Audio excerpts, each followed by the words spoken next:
Hello and welcome back. Today you learn the seven deadly sins of color grading, and they are in order: converting log with saturation and contrast, using no trees wrong, maxing out your scopes, and I know that this is a little bit of a surprise, adding a tint no matter what, always more contrast, orange and teal, man, don't get me started, and inventing colors where there aren't.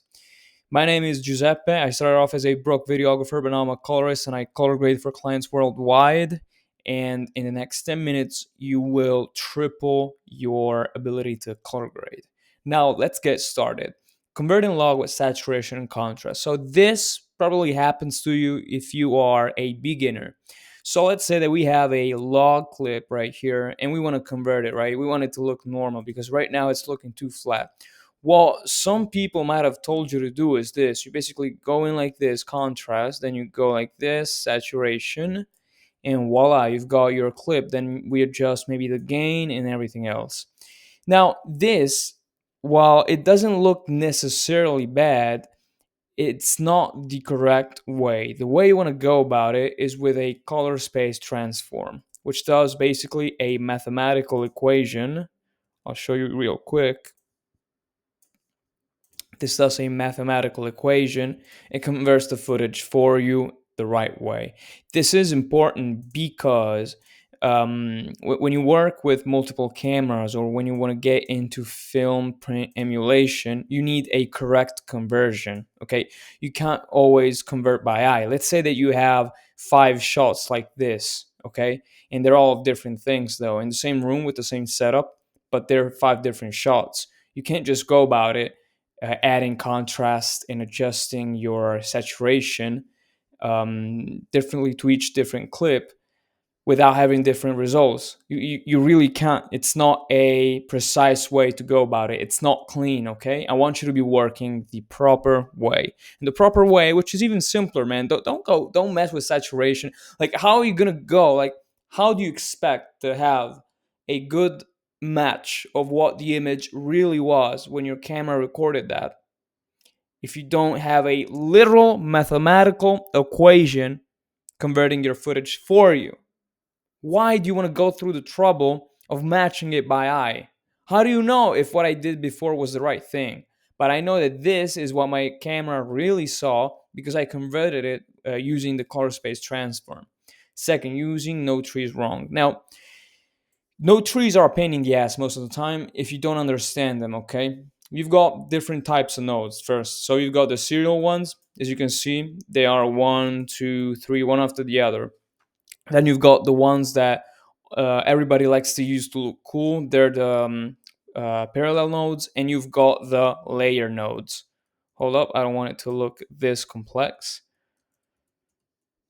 And you've got the layer nodes. Now, layer and parallel nodes, they're looking very similar. Now, you need to know why you want to go this way, why you want to make a serial node, and then after the serial node, another serial node, then a parallel node, and why on this parallel node you want to have the signal actually coming from the first one, and then you grade and you grade and you grade, and it starts to look like this, and you're like, man, what the fuck is going on? Now, I know that feeling. You're not the only one to have felt that. I'm right here to tell you that if you don't know how to use node trees, you'll never be able to actually color grade images properly. Not images, I'm sorry, videos properly. Okay, you need to leverage node trees. Okay, I have a beautiful guide. It's a simple guide, very easy to follow. It's called the Honest Color Grading Guide. Okay, and in that guide, I walk you through on DaVinci. I walk you through a very simple node tree structure that you can make yourself. I'm not giving you like a download link.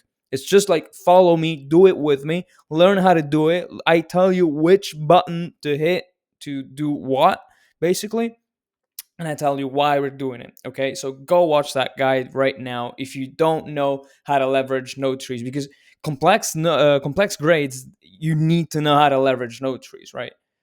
Okay, then the third deadly sin, the third thing that I don't want you doing is maxing out your scopes. Now, why is this a sin? Why do I call it a sin? You've been told that being a colorist, right? You got your waveform, say, or maybe it's your histogram, okay, or maybe it's your parade, whatever. You've been told that you want to make your image touch the most high part of the scope, the highest part of the scope, and the bottom part, right? So you basically want to go like this. You go kind of like this, then you bring it down right here, like highlights and shadows. And when it touches that, you're done. This looks absolutely horrible. I hate everything about this image right now. I'm joking. It's not that bad, but still, it's not what you want to be doing. I have a video, and it's a really good video. A lot of people are liking it. It's a video where I color grade this exact video. This is from a music video that I shot. In that video, we grade together. I'm with you. Like, you watch me grade. I talk while I grade. I tell you what I'm thinking. Remember, I'm a colorist. I get hired to color grade. You get to pick my mind while I work. Go watch it right now. I have it up here on screen. Now, in that video, if you go watch it, I didn't actually do any of this. The first thing that I did was go, okay, so first, like, I did this. Listen, hold on. The first thing that I did was this, like, exposure is kind of low. Let's raise exposure. Okay, it's looking brighter. Maybe I want to raise shadows. So I went on our lift. Instead of doing this, because I need to max out my scopes, I actually brought them up because I wanted to make the image feel softer. So maxing out your scopes is terrible advice. Go watch my videos. If you're new to the channel, my boys already know how it is. But if you're new to the channel, go watch my videos. You'll learn finally no bullshit color grading, okay? Actual color grading, how to actually think about it. Like, why are we even on a whiteboard, man? Because I need to teach you concepts, right? I need to teach you strategies, all right? So, fourth, adding a tint no matter what. Oh man, don't get me started. So I don't want you to be the type of guy that says, okay, now what can I do to the image? Blue tint, warm, like this. Oh, great. And then like do an Instagram reel that says the power of grading. Fuck you and your power of grading, man. Honestly, fuck you. I don't want to see any of that, okay? Don't ruin your image just because you want to mess with your color reels, okay? This looks bad. This looks very brother. What are you doing, man? Stop it. A lot of the times, man, you say it how it is, man. You just want to feel like you're doing something, even if you're making your footage look worse, man. That's how it is, man. That's how I feel when I see these clips. So just say how it is and say, hey, Giuseppe, okay, you got me, right? I don't know what the fuck I'm doing. I just wanted to feel cool and touch a few buttons here and there. Okay, cool. But now you know that you shouldn't add a tint no matter what, because it's gonna make your footage look worse. Okay, you need to think about it. And if you want to add a tint anyways, like, don't be so strong, man. I mean, there's times where you want this. This is not one of them. Go watch the video where I grade that music. This is from a music video, that clip, right? Go watch it. Go watch it right now, man. Don't waste your time. Don't be scrolling on your phone. Go watch that video. And when you watch it, listen to how I think. There's like 8 solid minutes of me going over the strategy. Like, okay, we need to do this because I want the viewer to feel needs to be a little dreamy, but needs to be grounded in reality, blah, blah, blah. I talk about it. Go watch it right now. And this ties in very well with my fifth point, always more contrast. This is similar to maxing out your scopes, but it's not the same thing. So if you're not a total beginner, like one, three, 1 and 3, like, you know them, okay? You might not know about 2 and 4. Like, you think you're this shit. Like, you think you're so good that you know how to use node trees, but you don't really. And go see how I grade. Go see how I make my node trees. Anyway, so you might know about 4. Like, you might feel that adding a tint is not what you want to do always. But now listen, you don't always want to give it more contrast. Let's go back to what I was saying. So in this clip, I literally went, hey, less contrast. I want this to be lifted. There's nothing wrong with that. Now, like, sorry. Now, the final grade, the final image didn't look like that. Okay, it wasn't as lifted, but still, it's not always more contrast. It's not this, oh, I need to make the shadows darker and the highlights better anyways. It's not that. The image needs what the image needs.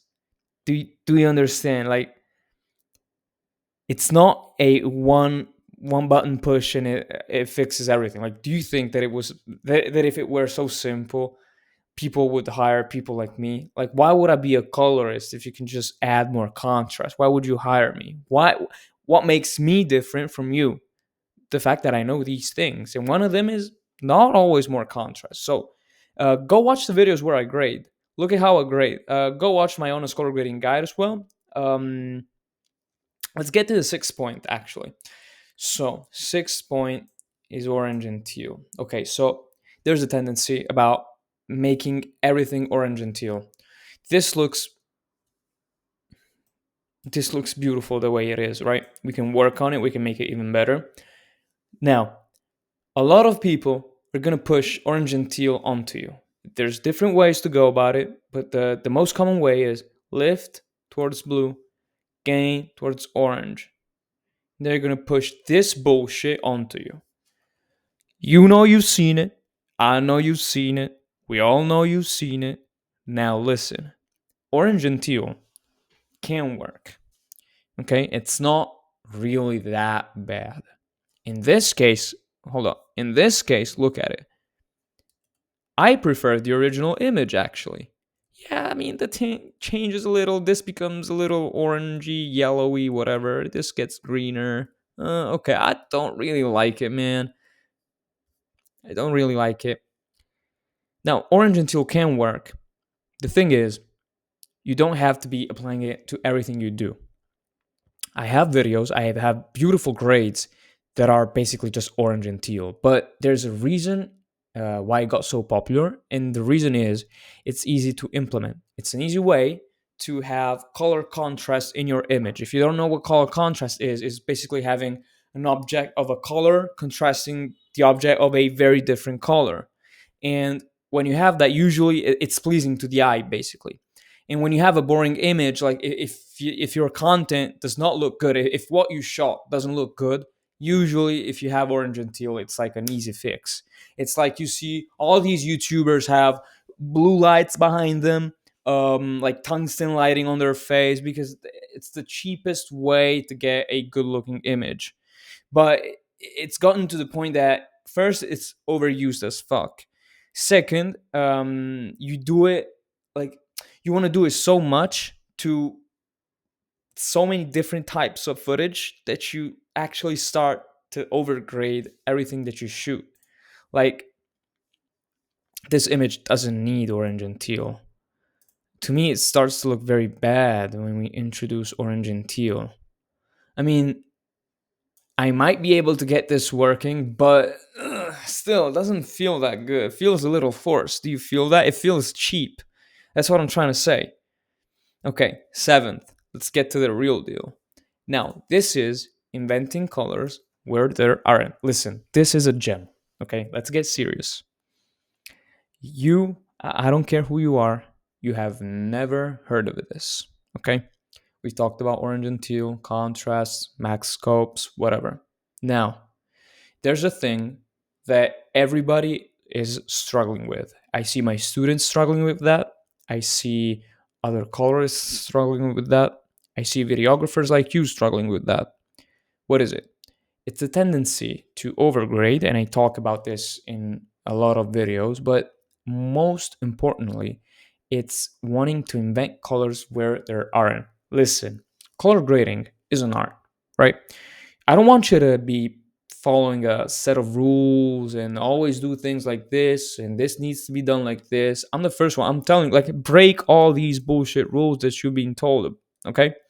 I don't want them. Now, color grading is an art, but I'm going to ask you a question. Can you grade nothing? If there's nothing to grade, can you grade it? No. You can't grade nothing, right? You need something, like you need a clip, a video, an image to apply color grade to, right? So you can't, like, color grading is a form of art, but it's dependent on other things, right? You following me? Okay. You can't invent colors where there are not any colors. Let's go to a practical example. Let's say I want to get an orange and teal out of this. I could maybe go, instead of adding a tint, I could maybe hit my HSL. Maybe I can get. It's already looking bad, but let's say I want to really force it. I can go like this. Yeah, then we can try to hit our blue.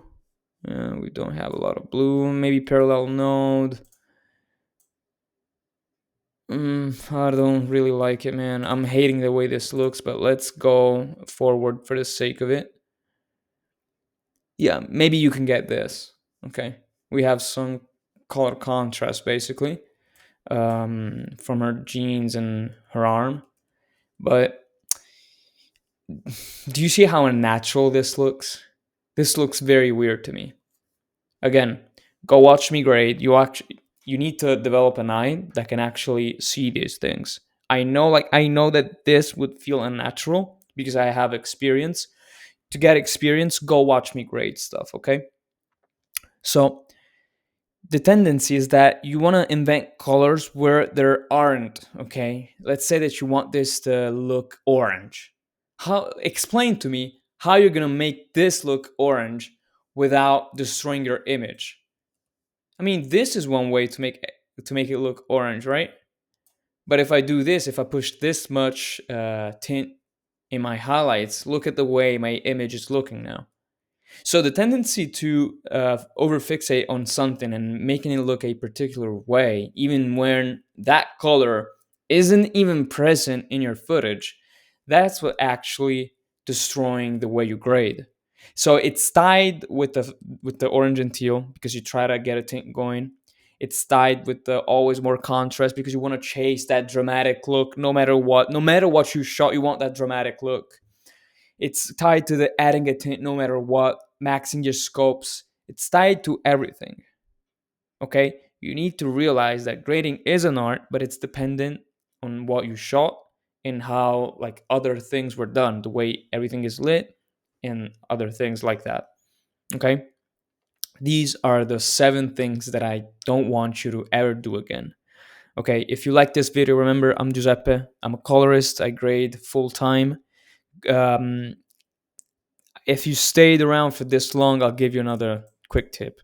There's 2 types of people. There's the preset pirates, and then there's the color kings. Now, if this is the first time on the channel, man, I'm afraid you're a preset pirate. Preset pirates are the people that just follow some grading advice on YouTube from somebody that is just echoing the advice from somebody else. They get told to download a lot. They get told to up or to decrease the intensity of the lot. Like, it makes sense. It doesn't make sense. Spoiler, it doesn't make sense. They get told to up their contrast, max their scopes. They get told all these things that we talked about today, and they call it a day. They pray that everything's gonna go well, but it never does. And their footage still looks amateurish. Okay, they're actually a meme in the colorist community. Then there's the actual color kings. Oh, and by the way, these are the same guys that will go on their Instagram and they will make the power of grading videos. Like, they'll get an image, they'll get the, and I know you have been one of them. I know that. So this is for you. You need to change. Okay, they'll go like they'll get an image looking like this. Exact. This is you. This is, you know what I'm doing. They'll get an image looking like this. After that, they'll be like, hold on, how do I get the A/B testing thing? Let me get a new version for this real quick. Look at what they'll do. So where is that? Create new version, version 2, and we're just gonna delete everything. And how do I get the 2 versions? Okay, they'll be like, there's gonna be like a split screen, and they're gonna be like the power of grading, man. And it's like the image, like it's the log image, then there's the image with a tint applied to it, and they call it a day. Okay, those are the preset pirates. The ones, they're usually the ones that go around talking about the power of you got it. Okay, you got it. There's no need for me to actually say this again. Then there's the color kings. Now the color kings are the guys that are actually interested in learning real grading, and there's a very, very real power in that, because when you're actually interested in that no bullshit grading approach from real pros, you actually learn how it's supposed to be done. That's when you come on these videos, in front of a whiteboard, man, looking like a nerd, trying to study, trying to understand how to make your footage look good. And that's what's actually going to make you get paid more by your clients. That's what's actually gonna propel your career forward. Okay, you'll never get better if you're one of these guys, because you don't have any strategy, any basis. Your foundation, it's just wrong. When you're a color king, you focus on the right strategy. You don't follow a stupid bullshit set of rules. That's when you're actually gonna make progress. Now, if you stayed up until this point, I understand that you might actually want to become a color king and heal from your preset pirate tendencies. And what can I say? Welcome to the club. Subscribe, because I drop daily videos about grading. Go watch them. If you're very new to grading, go watch my honest color grading guide. I think I already had it appear on the video. It's on my channel. It's one of my most popular videos. Go watch it right now. It's going to help you a ton. Remember to subscribe again. God bless you.